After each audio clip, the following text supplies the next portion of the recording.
Well, ladies and gentlemen, it's my deep honor tonight to present our Patriot Award to Colonel Brian Menace. Like the Minutemen who won our nation's freedom, every member of today's armed forces is a volunteer. They put down their civilian lives and they take up arms in defense of our freedom. That's why we chose the Minuteman statue at Concord, Massachusetts as our logo. We created the Patriot Award to recognize an American who inspires the members of our armed forces to serve our country and, if necessary, to give their lives for our freedom. Brian commands the 4,500 men of the 4th Brigade Combat Team, 82nd Airborne Division, U.S. Army. He recently led them on a challenging 9-month deployment where they operated in some of the most dangerous and remote portions of Afghanistan. They accomplished a great deal, and Brian will tell you about that later tonight. But they also made tremendous sacrifices. In fact, just last week, Brian hosted a ceremony to honor their fallen and the wounded troops who also came home, some of them with life-changing injuries. This was Brian's 8th combat deployment. He spent approximately 5 years, all told, in combat since 9/11. Think about that, 5 years. That's longer than the entire duration of World War II. He participated in the initial invasions of Afghanistan and Iraq, and he made multiple return deployments to both countries. He served our nation faithfully in uniform for over 24 years and spent the vast majority of his time with elite special operations and airborne units. Brian is a true warrior. But Brian is also a uniquely caring and dedicated officer who truly loves his troops and their families, and he's a servant leader. In fact, one of our board members, Paul Murphy, happened to be chatting with one of his work colleagues, a woman whose son is a trooper in the 82nd Airborne Division. And she mentioned how she had met her son's commander, and she came away from that meeting feeling like the commander really cared about her son and that he was going to do everything he could to bring him home safely after they went to combat. And as it turns out, that commander was Brian Menace.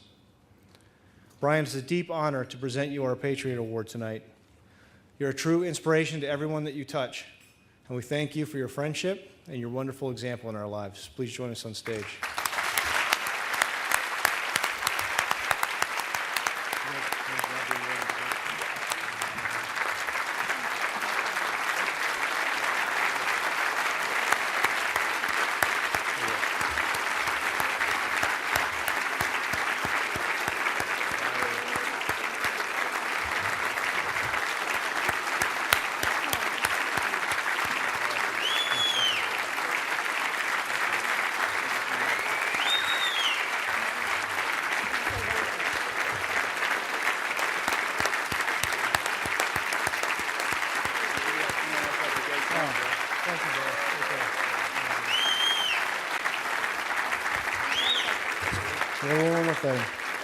Brian, please accept our Patriot Award as a symbol of our gratitude for your leadership and service to our nation and our people. Thank you. Thank you, David. Okay. Thank you.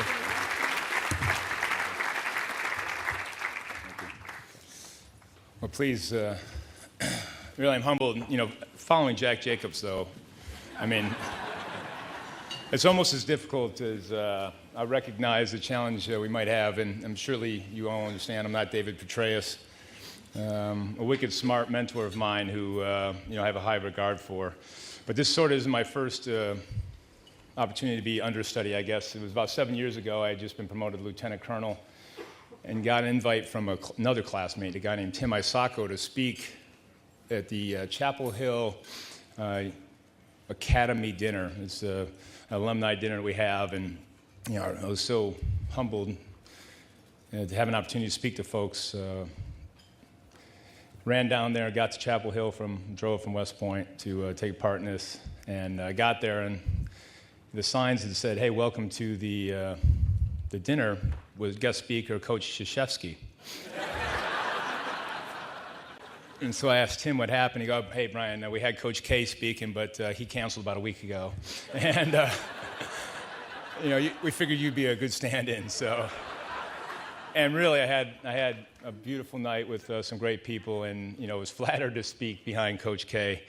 And simply, it's an honor, to stand here and take recognition really on behalf of our brigade, the men and women of that great team. It's sort of humbling and really sort of, I guess, surreal because frankly, I'm happy to announce I have the best job in America. You just heard, and I didn't know that story from Dave. I'm humbled and I'm very grateful to hear it from one of my parents. But to receive this recognition on top of really doing something I should pay to do is awesome.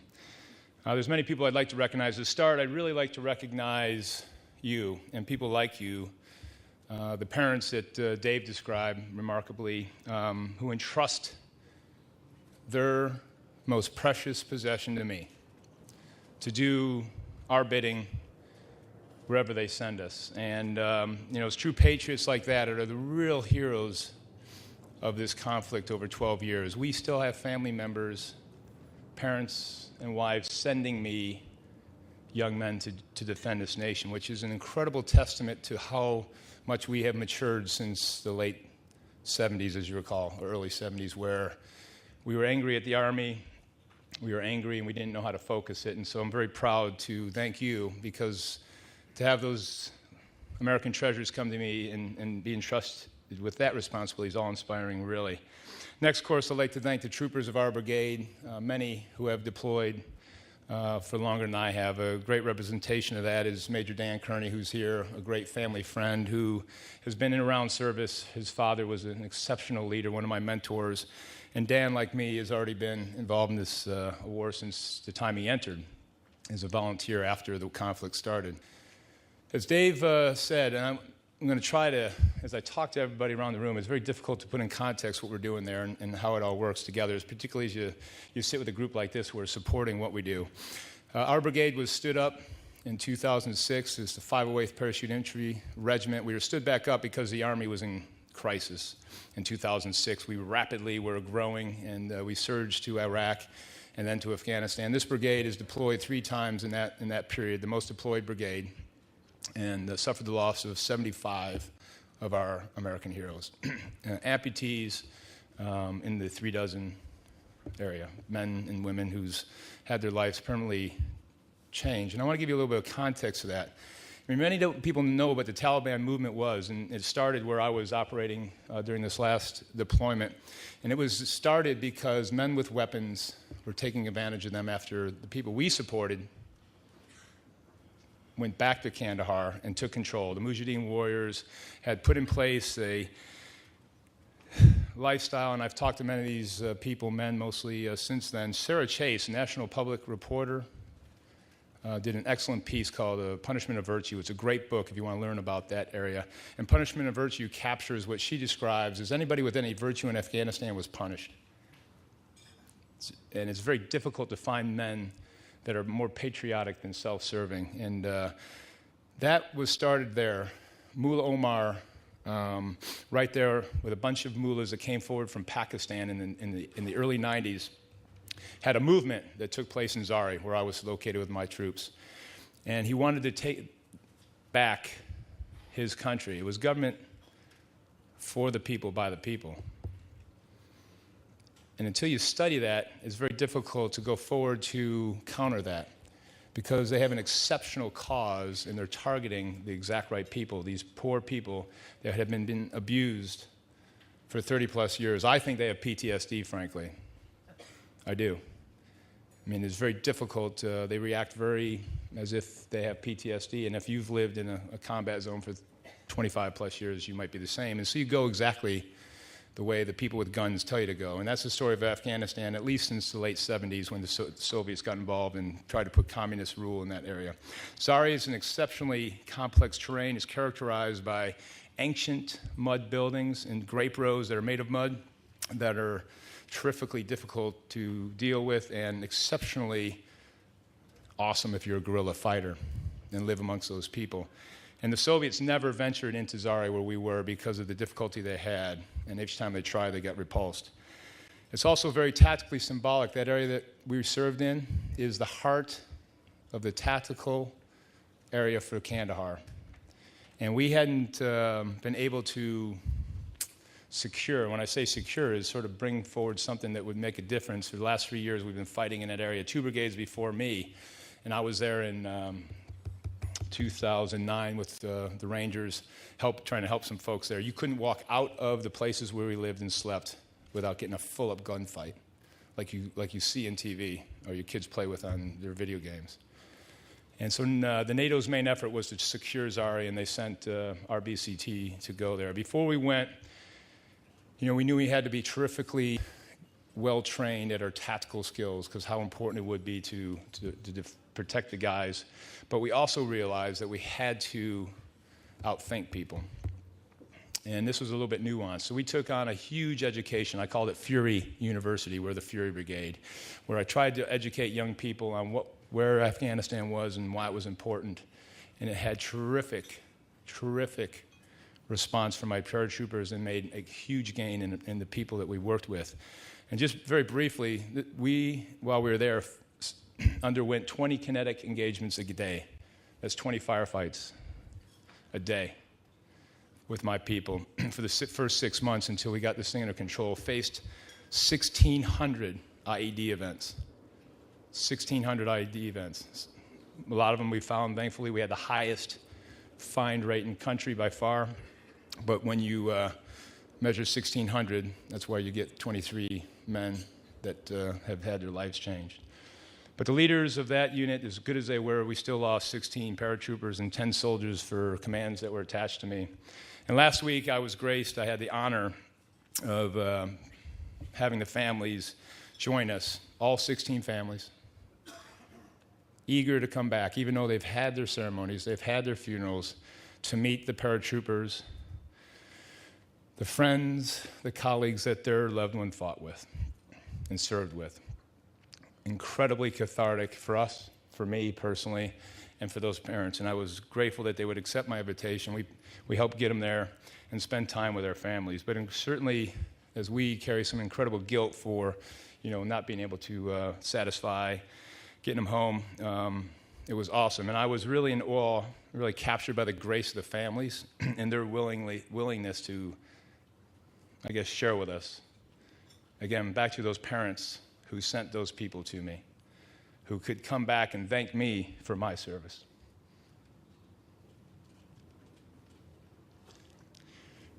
In my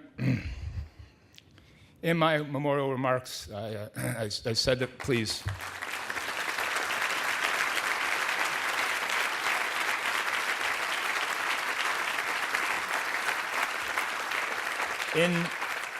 In my memorial remarks, I said the following words, and this is how I opened. I feel how weak and fruitless must be any word of mine which should attempt to beguile you from the grief of a loss so overwhelming. But I cannot refrain from tendering you the consolation that may be found in the thanks of a republic they died to save.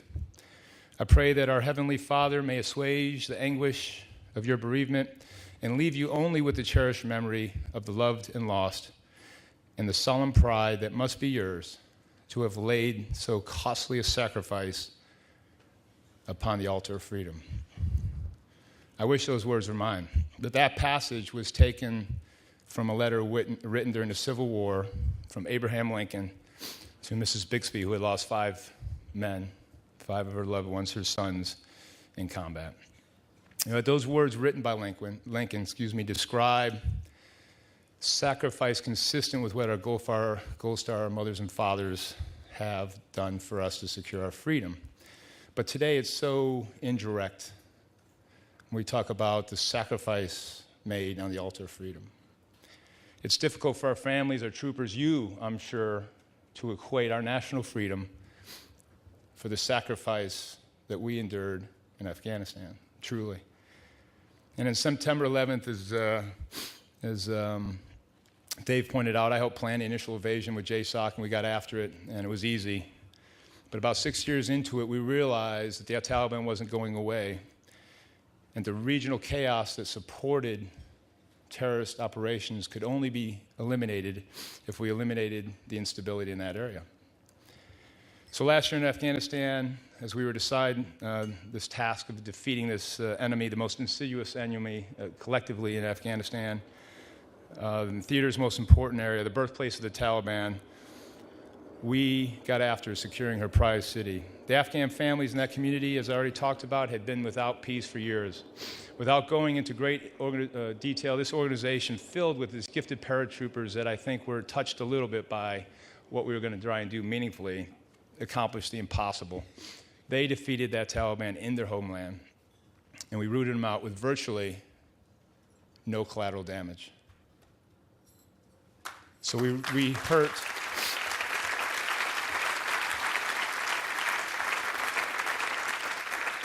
And in so doing, very pragmatically, in so doing, we won over the trust of a untrusting people and maybe even forlorn people.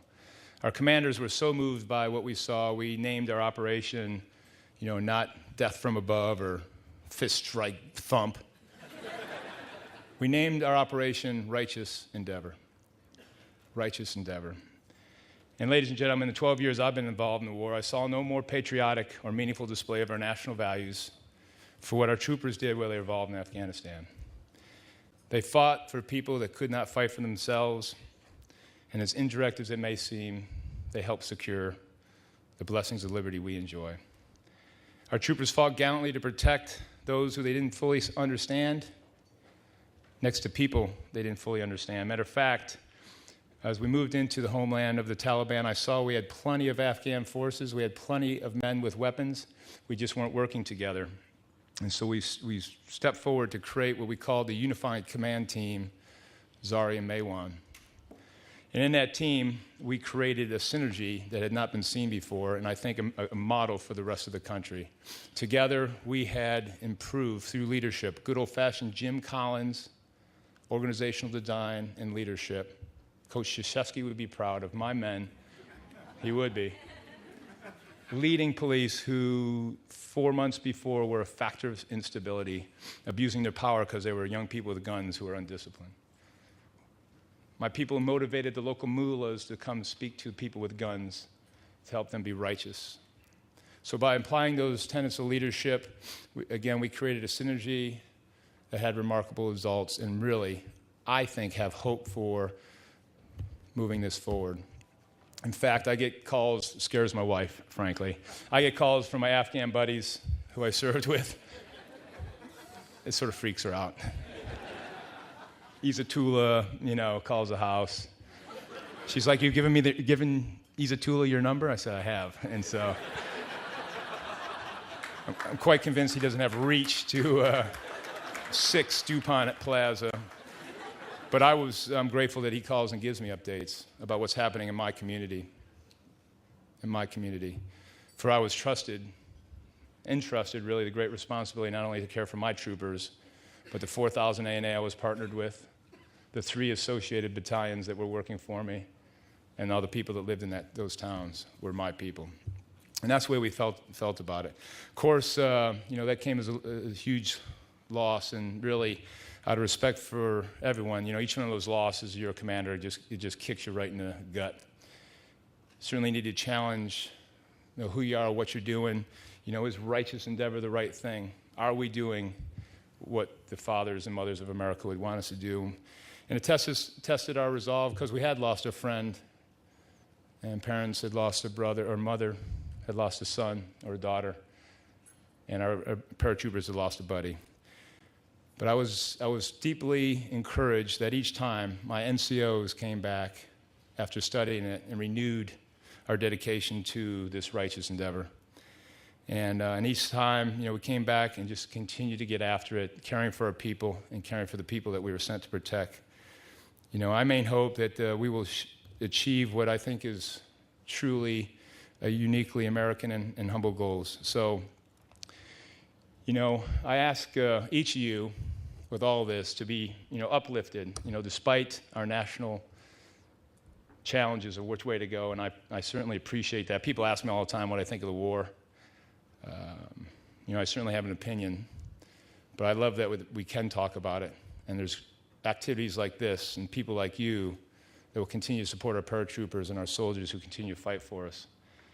And it really gives me, I was touched by the Kims had shared with me a quote they found from Pericles, and you might have seen it on the foundation's literature.